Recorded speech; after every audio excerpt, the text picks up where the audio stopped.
আসসালামু আলাইকুম। কেমন আছেন আপনারা? আশা করি অনেক অনেক ভালো আছেন। চলে এলাম নতুন ফুড ব্লগ নিয়ে। ভিডিও শেষ পর্যন্ত দেখুন, আশা করি আপনাদের ভালো লাগবে। রাজকচুরি মূলত উত্তর ভারতের রাজস্থান থেকে উৎপত্তি হলেও বর্তমানে এটি বাংলাদেশ ঢাকার জনপ্রিয় স্ট্রিট ফুডের তালিকায় অন্যতম। এটি একটি বড় মুচমুচে বাটি আকারের কচুরি, যা ভেতরে বিভিন্ন সুস্বাদু উপাদানে পূর্ণ থাকে।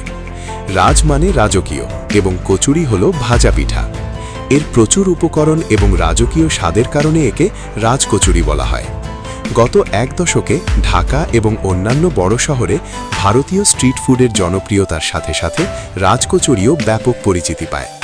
রাজকচুরি তৈরির প্রধান উপাদান ময়দা ও সুজি দিয়ে তৈরি বড় ও মুচমুচে ফুসকা আকারের কচুরি বানানো হয়।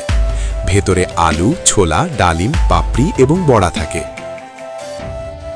তারপর দই, ঘন ও মিষ্টি দইয়ের আস্তরণ দেই। মশলা, জিরা গুঁড়ো, চাট মশলা, টক মিষ্টি সস, তেঁতুলের চাটনি টক এবং পুদিনার চাটনি ঝাল এর স্বাদে ভিন্নতা আনে।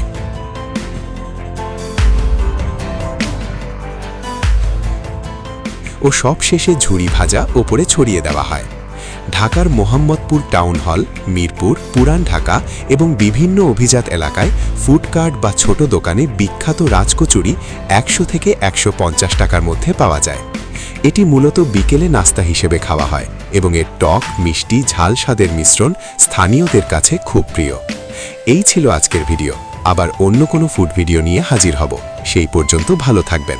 আর ভিডিওটি ভালো লেগে থাকলে চ্যানেলটি সাবস্ক্রাইব করে পাশে থাকবেন। ধন্যবাদ।